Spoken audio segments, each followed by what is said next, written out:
కాలంలో సంగీత కళలను అనుసరించే వారి సంఖ్య వేళ్ల మీద లెక్కగట్టగలం అనడంలో సందేహం లేదు. వీరి కథ అందుకు భిన్నం.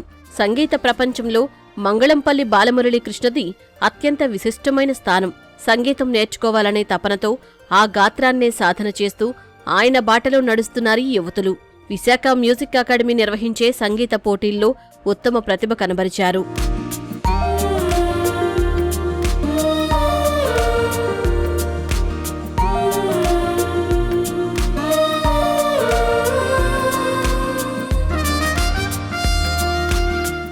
సంగీతం సాధన చేస్తున్న ఈ అమ్మాయిలు వివిధ ప్రాంతాలకు చెందినవారు.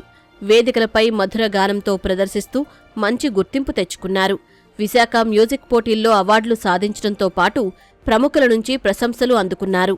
కుటుంబ సభ్యులు, గురువుల ప్రోత్సాహంతో సంగీతంలో పట్టు సాధించామన్నారు.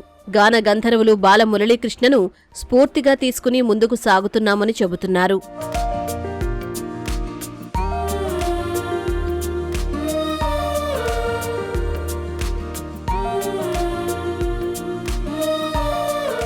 జీవితంలో ఏవైనా మధుర క్షణాలు ఉన్నాయంటే బాలమురళీకృష్ణ ఆధ్వర్యంలో ఏర్పాటు చేసిన సంగీత పోటీల్లో పాల్గొనటమే అని చెబుతున్నారీ అమ్మాయిలు. చిన్నతనం నుంచి ఆయన కృతులు వింటూ సంగీతంలో సాధన చేశామన్నారు. ప్రతి చోటా సంగీత కార్యక్రమాలు నిర్వహిస్తే అందరికీ ఈ రంగంపై అవగాహన వస్తుందన్నారు. సంగీత సాహిత్య విలువలు నేర్చుకుంటూనే బహుమతులు సాధించటం ఎంతో గర్వంగా ఉందన్నారు. మొన్న జరిగిన కాంపిటీషన్స్లో కేటగిరీ 2 బాలమురళీకృష్ణ గారు కంపోజ్ చేసిన మేళకర్త రాగంలో ఒక కృతి ప్లస్ ఆయన కంపోజ్ చేసిన ఒక తిల్లానాలో మొదటి బహుమతి వచ్చింది. అండ్ వైజాగ్లో సంగీత సంస్కృతికి సంబంధించి కార్యక్రమాలు నిర్వహించడం వల్ల దాని యొక్క అవేర్నెస్ అందరికీ ఉంటుంది. మేమే కాదు, మా తర్వాతి జనరేషన్స్ కూడా ఇలాంటి ఒక కార్యక్రమంలో పాల్గొని అలాంటి వాల్యుబుల్ అయిన కృతీస్ని, తిల్లానాస్ని నేర్చుకొని దాన్ని ముందుకు తీసుకెళ్లాలని నేను మనస్ఫూర్తిగా కోరుకుంటున్నాను.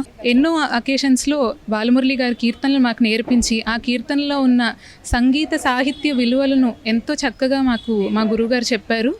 ఇప్పుడు ఈ విశాఖ మ్యూజిక్ అకాడమీ కాంపిటీషన్స్లో కూడా బాలమురళి గారి కీర్తనల యొక్క అందులో ఉన్న అర్థాన్ని, సౌందర్యాన్ని ఇంకా బాగా మేము ఆస్వాదించి నేర్చుకుని ఇక్కడ ప్రెజెంట్ చేసి బహుమతులు పొందడం అనేది చాలా చాలా ప్రోత్సాహకరంగా ఉంది మా అందరికీ. సంగీతంలో క్లిష్టమైన కృతులు, వర్ణాలు నేర్చుకోవడం ఎంతో సంతోషంగా ఉందని చెబుతున్నారు మరో బృందం. విశాఖ మ్యూజిక్ అకాడమీ కాంపిటీషన్లో పాల్గొనటం వలన సంగీతంలోని గొప్పతనం గురించి తెలుసుకున్నామన్నారు. బాలమురళీకృష్ణ పాటలు వైవిధ్యంగా ఉండటంతో పాటు ఆయన పాడే తీరులో ఎంతో విశిష్టత ఉంటుందని వివరించారు.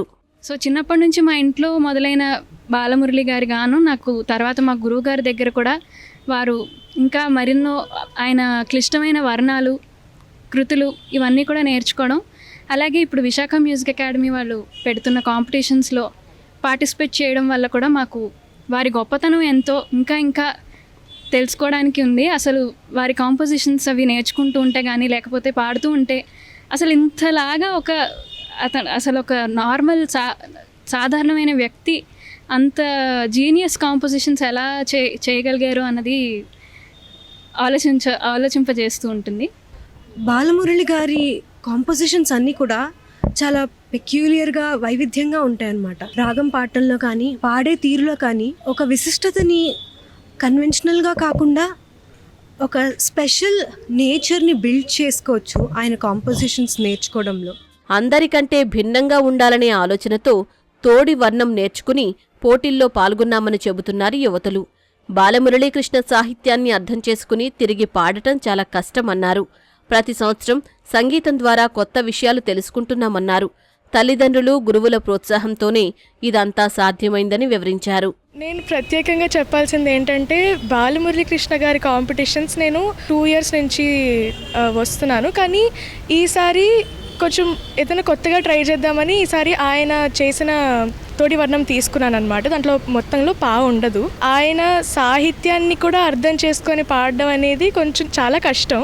ప్రతి ఇయర్ ఒక కొత్త కొత్త విషయాలు తెలుసుకుంటూ వస్తున్నాను.